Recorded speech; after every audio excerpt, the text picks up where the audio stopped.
view of it, that, you know, according to the Dharma, we take rebirth, and it might be that some of the animals that we are killing were once human beings, or hopefully were moving up the strata. So I think it's basically seeing his teaching as a whole and putting all animals within that process of liberation. I'm lucky in a sense. I've taken the precepts in all three traditions. I'm a joint monk now in the Tibetan tradition and the Soto Zen tradition. But in my early days I trained in a Theravada tradition and spent a short time as a Theravada monk. So I've taken the precepts in all three traditions.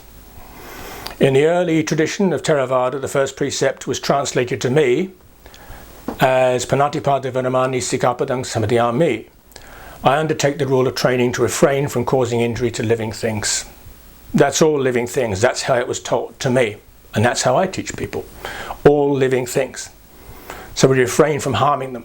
That's the same in the Tibetan tradition, because in the Tibetan tradition, the Vinaya is based on the early Patimokkha tradition anyway, so the precepts are more or less the same. The difference comes in the Zen tradition, where the first precept just says, do not kill. And this means do not kill the Buddha. Do not kill the Buddha mind, if you like. Do not do anything that hampers the growth and movement and flow of the Buddha mind, the Buddha nature, the Dharmakaya. So obviously the eating of animals and the interfering with the animal kingdom, exploiting it, does affect that precept, does block that flow, does get in the way of the flow of the Buddha mind, of the Dharmakaya. So the first precept, not to cause any injury to any living thing, means any living thing. You know, it's interesting to me because the suttas on one hand are very clear about non-harming. And when they talk about beings, it's all beings, it's sentient beings. Included in the first precept of non-harming is to not take life. So that seems fairly clear to me that the Buddha was intending us to include in our field of metta or loving kindness all kinds of beings, from the smallest to the largest, the two-legged, the four-legged, the many-legged. So that's really how I hold it, and certainly how I try to live my life. And I don't claim to be perfect. There are challenging situations about that. But the first precept of non-harming is really very dear to my heart, both as an attitude towards, you know, people that I meet certainly, but as I said, to all beings, and really acknowledging that to each being, their life is precious. To practice compassion, to practice loving friendliness, metta, to appreciate, to develop appreciative joy of life. We always say we abstain from killing, one of the 5 precepts. So this precept applies to everybody. Buddhism has 2 main branches, Mahayana and Theravada. In both lineages, the Buddha talks about our relationship to animals and the fundamental question of the morality of eating them. In the Mahayana scriptures, the Buddha is unequivocal, addressing the subject in detail in the Lankavatara Sutra. For innumerable reasons, the Bodhisattva, whose nature is compassion, is not to eat any meat. Thus, Mahamati, whenever there is the evolution of living beings, let people cherish the thought of kinship with them, and thinking that all beings are to be loved as if they were an only child, let them refrain from eating meat. If, Mahamati, meat is not eaten by anybody for any reason, there will be no destroyer of life. Thus, Mahamati, meat eating I have not permitted to anyone. I do not permit, I will not permit. There are many different quotes of the Parasist Buddha talking about different lives and not eating meat. One of the very strong statement that Buddha had is, I condemn meat eating in all means. I have never approved of meat eating. I will never approve of meat eating, and I do not approve of meat eating for my followers.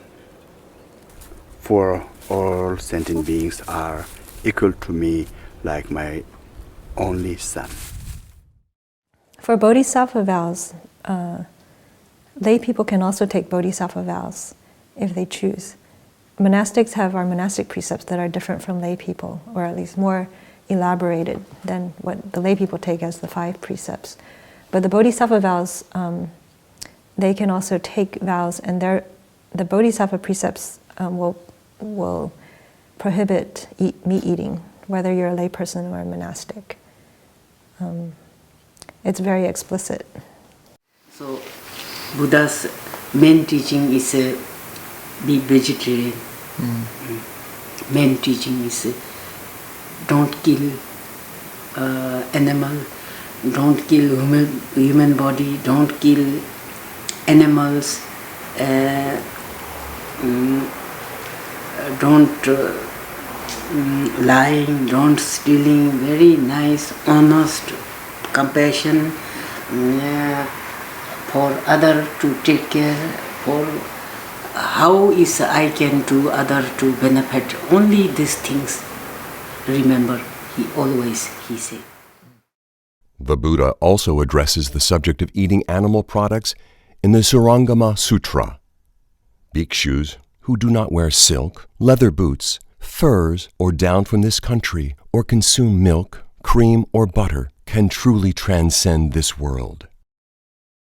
In the Theravadan scriptures, only a few passages address the subject of eating meat. In the Jivaka Sutta, the Buddha discusses a notion called the 3 purities, saying that monks are not allowed to eat meat unless they know the animal was not killed for them. Jivaka, I say that there are 3 instances in which meat should not be eaten: when it is seen, heard, or suspected that the living being has been slaughtered for oneself. I say that meat should not be eaten in these 3 instances. I say that there are 3 instances in which meat may be eaten: when it is not seen, not heard, and not suspected that the living being has been slaughtered for oneself. So one of the monastic rules in Theravadan Buddhism is that monks are allowed to eat meat. And I think that was a very practical thing at the time of the Buddha, as I understand it, because of the simple concept, beggars can't be choosers. And we have these penniless, wandering vagabonds who need to sustain their bodies in order to carry on their Dharma practice. If they went from house to house and said, no, I have to have a special kind of food, no, don't give me that, it would have been much harder for the lay community to support them. So the Buddha said it was permissible for them to eat meat as long as they didn't know, hear, or suspect that the animal had been killed specifically for them.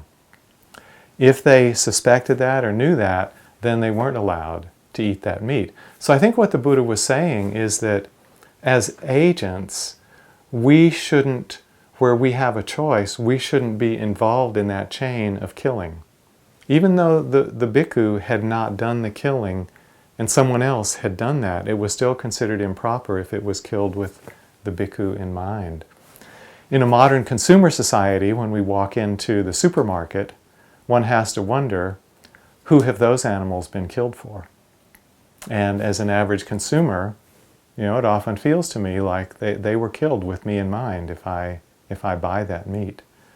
So an updated understanding of that could be in this modern consumer society. By buying meat and fish products, we're participating in that same chain of killing that the Buddha recommended against. And so the rule was made that if you didn't kill the animal yourself, you didn't request it to be killed for you, and you are not aware that it was killed on your behalf, then karmically you are pure, because you were just wandering around through the villages collecting whatever people happen to want to put in your begging bowl. But in a situation where actually you are in charge of what you can eat, and you go into butcher shops and you buy meat, then in a way the very fact that you're buying it is saying that you are subscribing to the whole culture which rears meat to be killed for consumption. I mean, they only raise and kill these animals because people buy the meat. If we didn't buy it, that particular industry would die out. That if somebody goes into a market, say on a Tuesday, and orders a piece of chicken, at the sales counter somebody will click some kind of calculator which will determine on Tuesday a piece of chicken was sold, which will send out a message for next Tuesday that we have to meet the same quantity of chickens to satisfy our customer base. You know, so even though when you order the chicken on Tuesday, you're not responsible for the death of the chicken that's providing that meal on Tuesday, but in an indirect way, you can be sending a signal that next Tuesday a chicken should be killed to provide food for the customers.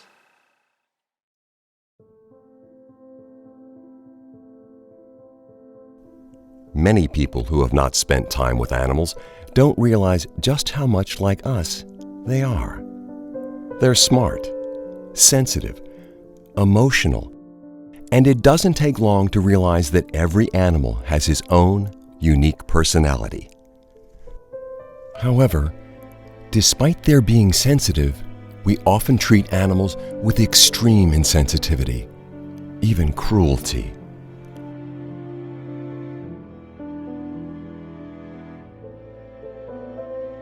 Buddhists realize that all lives are equal in terms of wanting peace and happiness, not wanting pain and suffering.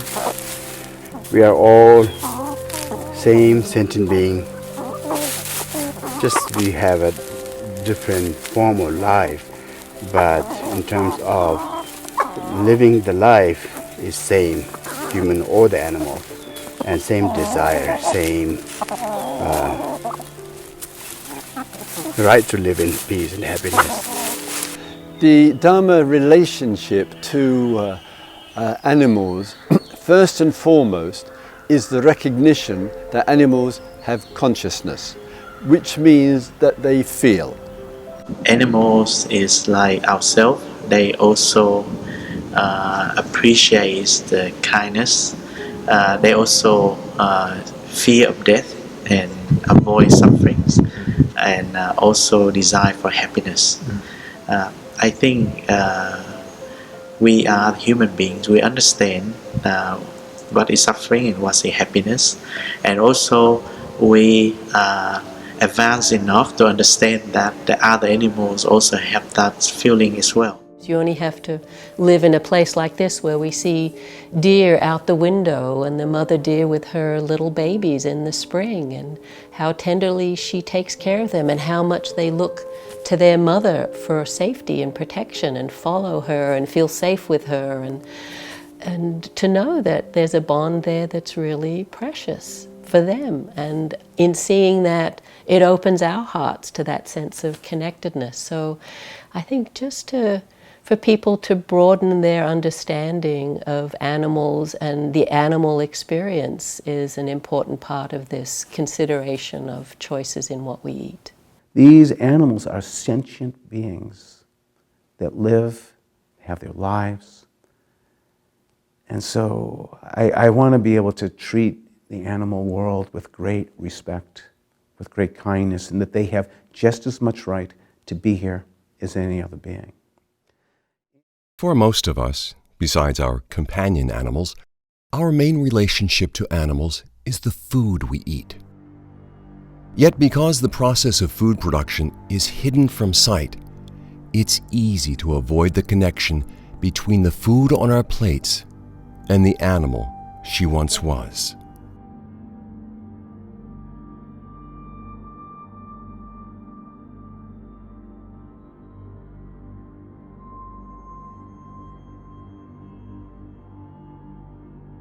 Are these animals being killed for you?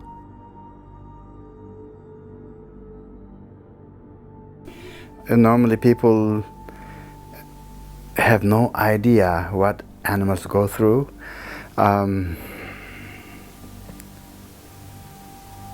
It will only be realized when you get to see what actually happens in the slaughterhouses.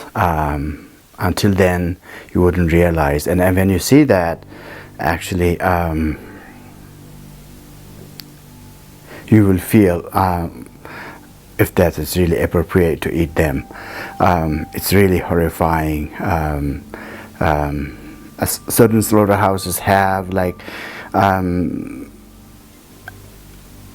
entire animal that they are supposed to slaughter for the day are standing in a corner out there, and then the one by another being slaughtered in front of the rest of the animal. And then you can imagine how terrifying that experience would be. Imagine yourself being out there and all your friends and colleagues are being slaughtered, and you are in the line, just a step away from that terrifying thing. According to most religion, talk about hell like most horrifying suffering realm, but I can't imagine there is something more horrifying and painful, so-called hell, than those horrifying experience when you are lined up in the slaughterhouse. Just heartbreaking. So we need to actually see those things, so that how we humans are actually causing so much trouble to other fellow sentient beings. It's said that throughout the average lifespan of an American who lives to be maybe 75, he or she will be responsible for the deaths of 15,000 animals, from large to small, on an average American diet. So that's a lot of killing, that's a lot of karma to be responsible for. There's not so much separation. There's an apparent separation between us and other creatures, but actually when we become very sensitive, we can feel that when we see another being in suffering, that we feel the suffering too. So usually this is a very human response. You cannot bear to see an animal killed in front of you, or being, dying in front of you. Just as I wouldn't particularly like someone to kill and eat me, I don't think any being wants to be slaughtered and killed and eaten. And especially considering the manner in which animals are killed in this day and age, the terror and trauma that they go through in the process. How can we sit down and eat them? The Buddha really expressed his teaching, or reduced his teaching, in a very simple formula. He said, in the Pali, it's dukkha, dukkha, nirodha, it's 3 words. He said that he basically taught suffering, which means how it arises and all that, and the end of it, how we bring it to an end. Now, anybody in contact with suffering is moved by it. There's when we see somebody suffering or an animal suffering, there's a resonance in our own hearts which connects us with that suffering. We can call it a sorrow, and that sorrow drives us to try and do something about that person or that animal. I don't think that by my eating vegetarian or my becoming a vegetarian, being vegetarian or my other people becoming vegetarian, the world will stop killing. No matter how many people become vegetarians, the world will not stop killing. But we can minimize the amount of animals raised in farms for killing. The number of animals slaughtered can come down if people become vegetarians. A lot of people pay attention to the precept about not taking a life, and that makes sense. That's kind of obvious. Almost every world religion has something about not killing, and there is no asterisk. It doesn't say humans. It says thou shalt not kill. Same with the Buddhist precepts. It doesn't say just humans. It says we shall not take breath away. We should not take a life. But the precept that gets very little attention, that I think is very important and related to that, is the precept of not taking that which is not freely offered. Because when we take cow's milk, that milk was created by the mother cow for her offspring. And when we take that milk away, we are taking that which is not freely offered. And when I say not freely offered, it's not freely offered for a number of reasons. There's a price the cow pays. The baby is taken away from the mother soon after birth, within days, so that we can take the milk. And I find that heartbreaking. And I've heard cows crying for one another. The mother cow is just belting and screaming for the baby, and the baby is crying for the mother, and it's heart-wrenching. We do that routinely so that humans can take the milk. To me, that is stealing. Also, we take the life of the cow in that after her production falls and she's not as productive as she was, that's another way we're taking her life, and we're taking that which is not freely given. It's not freely given because she gives her life for the milk industry. Even on the most humane farms, even where the cow is treated beautifully during life, she is repeatedly impregnated, repeatedly impregnated. It's a 9-month gestation, just like humans. She gives birth, and then the baby's taken away. And she has to be repeatedly impregnated so that she will keep milk flowing at the production levels that we've bred them to produce, and it's unnatural. So they're frequently uncomfortable. The udders are frequently distended and get mastitis and other problems. And we're stealing the milk from the baby whose milk it should be. If you look at the life of a chicken raised for her eggs, they're all born in incubators. They don't have the benefit of their mother nurturing them. And then, of course, half of your little chicks are going to be males.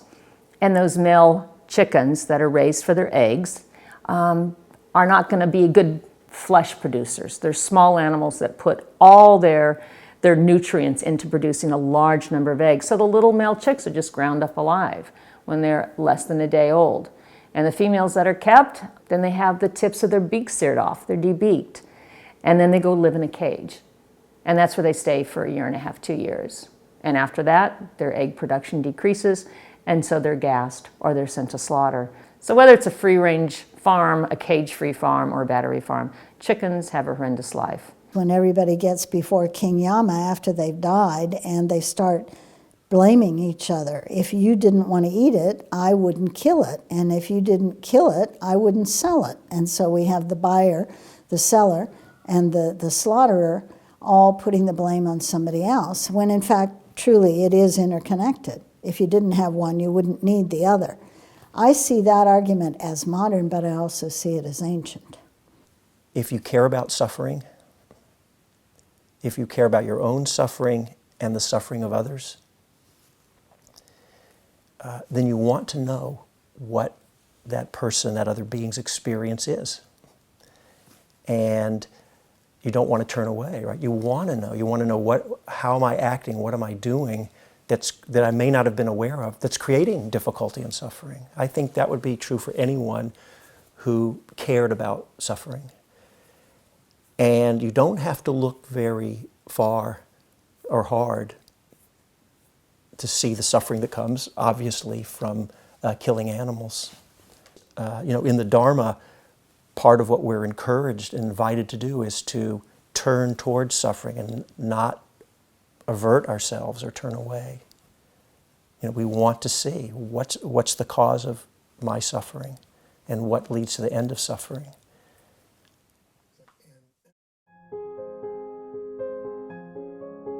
Of all the things we can do to help alleviate the suffering of animals, the most important is to stop eating them. You might also consider no longer consuming their products, such as milk and eggs. When you do, you may be surprised at just how good vegan food tastes. For those who find it difficult to stop all at once, a gradual transition may be easier. Maybe start by choosing one meal a day or one day a week to be vegetarian or vegan. Try substituting soy milk for cow's milk in your breakfast cereal. It just takes 1 second to decide stopping. Now, it doesn't make any huge chaotic change in our life. It's just we eat something else. It's so simple. It can be done instantly. So less effort for the very big result, ethically, for the animals and the poor people, for the planet, for our own health. It seems that a sensible mind should say this is not an extremist perspective, this is the most reasonable and compassionate point of view. It's also about the environment that we need to protect. The environment not just about water and atmosphere, greenhouse, but it's also about forest, it's also about other form of life that we need to protect because it's an important ecosystem. So I think vegetarians is a very holistic approach that for us to embrace all that awareness and also the kindness and compassion practice are very much together in a very holistic way.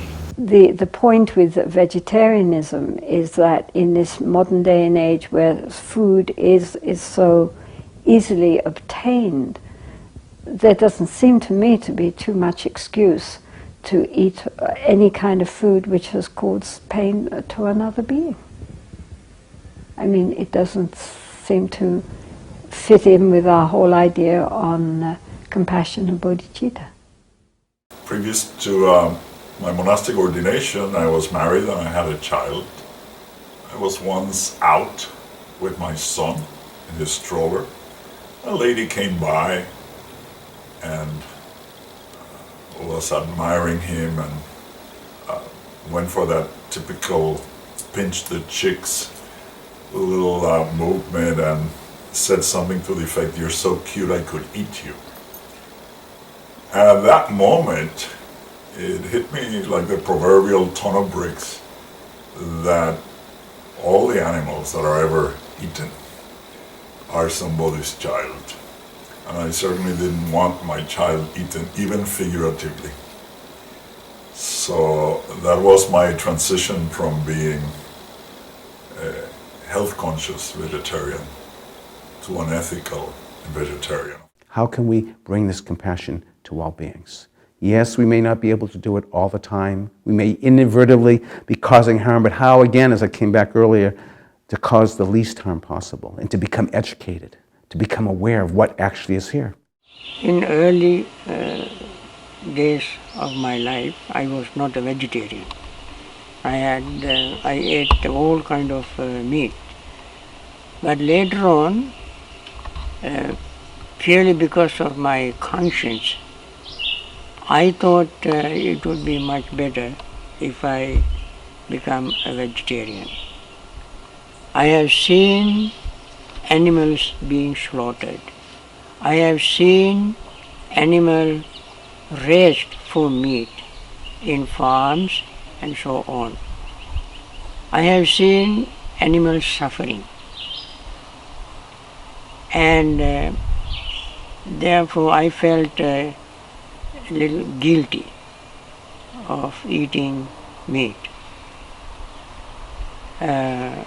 I have to, when people ask me to talk on Dhamma, I talk on metta, living friendliness, meditation, also I teach.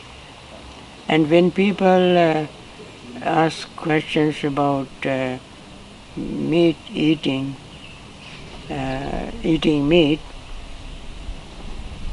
this appears to me not compatible. Yes, I was a monk in South Korea back in the 80s, and it was in a monastery. When I got there, I realized that they were vegan, what we would call vegan. No meat, dairy, or eggs, no wool, silk, or leather, and it really deepened my commitment to being a vegan.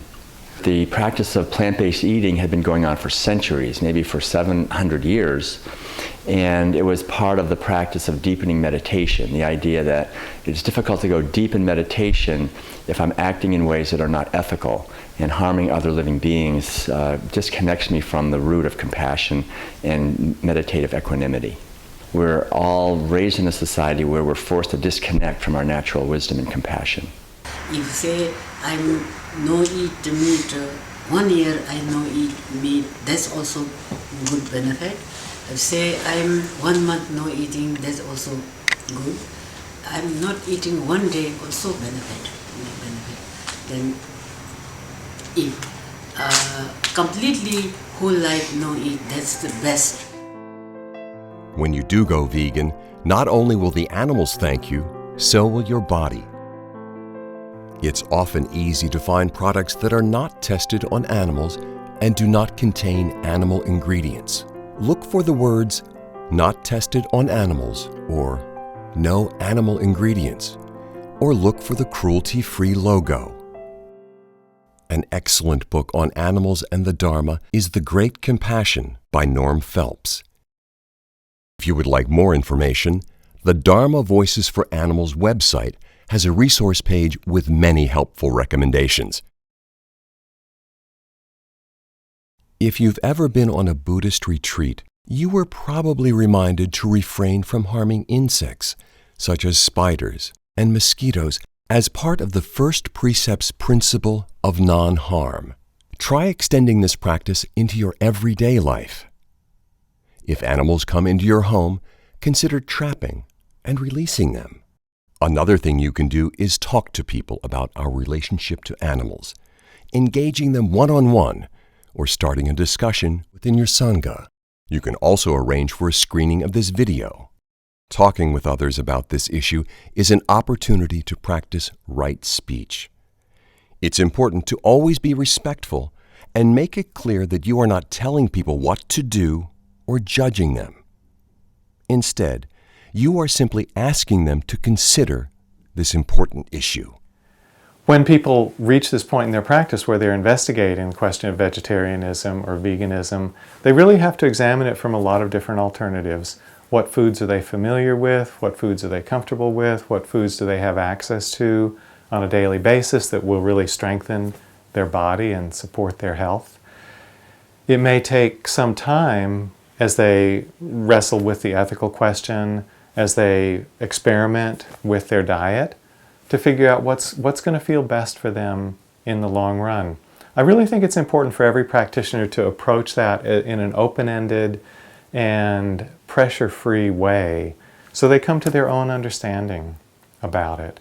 So I don't think from myself or my friends who are vegetarian that we have a judging attitude to people as they explore that. The choices we make about whether to eat animals or not is such an important decision, not only for the animals who suffer so terribly, but also for ourselves.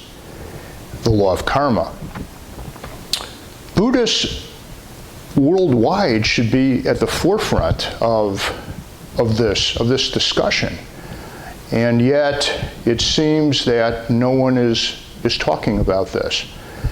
I'm very grateful, though, to a number of Buddhist teachers around the world who have been recently identifying themselves as vegetarian or as vegan, and also sharing with their sanghas and with the folks in the retreat centers that it's the Buddhist teachings on non-harming and compassion which leads the teacher to deciding not to eat animals.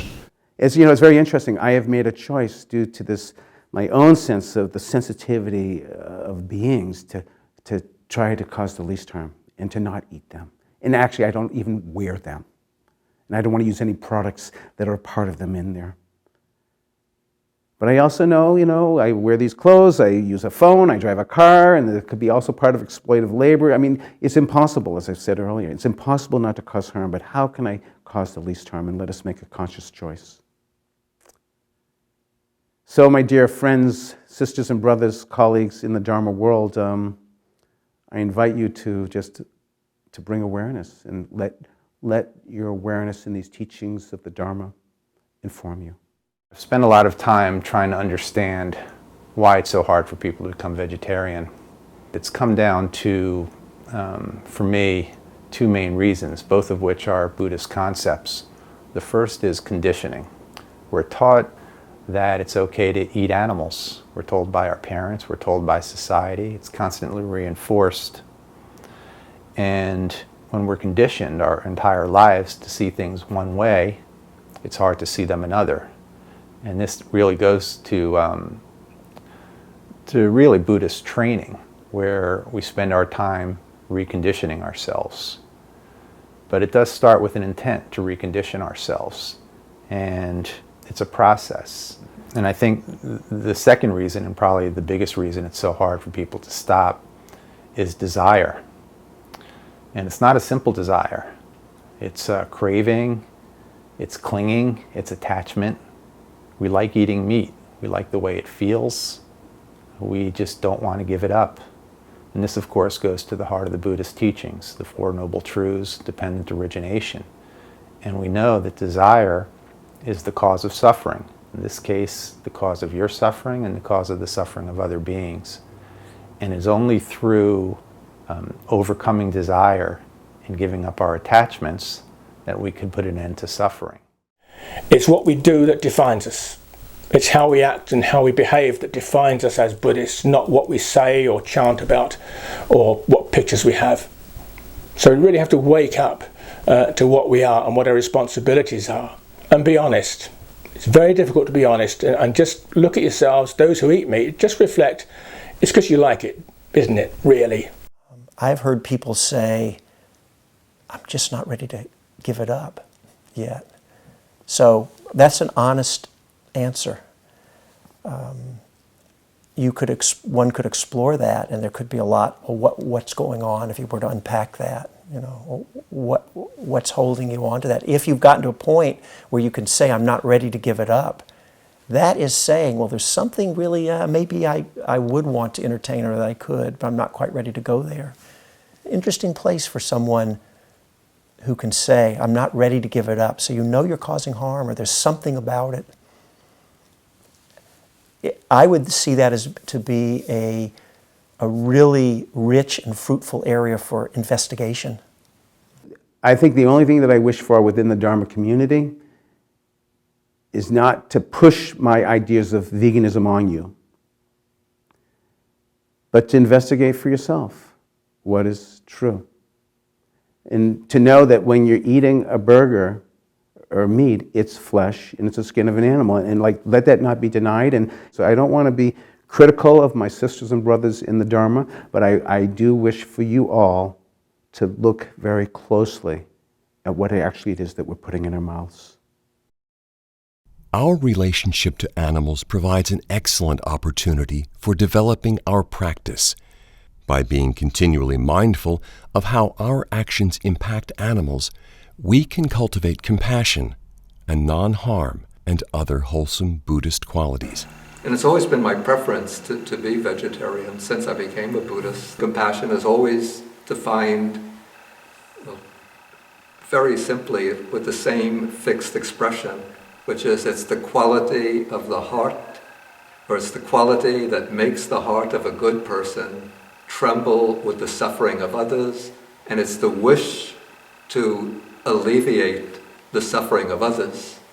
So it would seem to me sort of intuitively that if one has this deep quality of compassion, that one doesn't want others to suffer, and one knows that either ordering meat or consuming meat is going to, through some chain of causation, bring about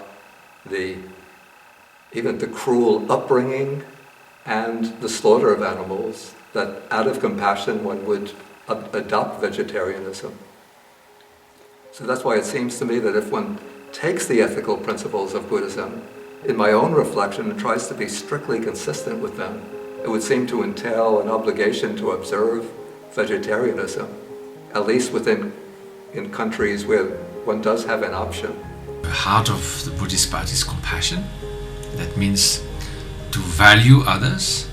If you value others, you value their well-being and you're concerned by their suffering. And so it seems that aberrant to survive at the cost of others' suffering. And so if we can do it, if we can survive, So of course that means the condition that in which we can find other types of means of survival.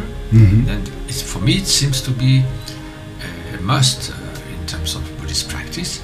We are engaged in sharing with our brothers and sisters in the Dharma this understanding that compassion is the highest form of wisdom, and that compassion for all is what we are called upon to have and feel and develop. Compassion again is just that movement away from harm to protection, to doing good. It's just a natural process that happens once you refrain from doing harm. Well, to quote George Bernard Shaw, animals are my friends and I don't eat my friends. For the Buddhist community, my brothers and sisters, my appeal for you is that since we took refuge in Buddha, Dhamma and Sangha, and we took the basic principles from among them, number one is not killing. In terms of not killing, it's not necessarily mean that you go kill, but it's also causing the killing. So which means when you eat other animal, you are the cause of that killing. So my appeal to you is that try to learn about a vegetarian lifestyle, try to learn about a vegan lifestyle, which is way healthier, more compassionate lifestyle. So please try that, because we have taken certain principle before the Buddha, Dhamma and Sangha, and if we don't follow our principles, then we are just named Buddhist. So try to live your belief, live your faith, and try to put Dhamma into your practice. For all of us, none of us are going to be perfect. We're going to have places, but what happens is our awareness and our deepening and our ability to actualize the first precept of non-harming, it grows as a fruit of all the other parts of Dharma practice that we're doing. So the basic sense of compassion is also explained in the Metta Sutta when the Buddha said, just as a mother protects with her life her child, her only child, so with a boundless heart should one care for all living beings. Just like us, animals want to live lives free of pain and suffering. And it is up to each of us to make choices that respect all of the creatures of the earth.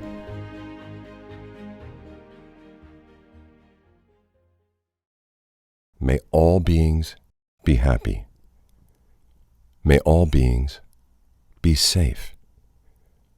May all beings be free from suffering.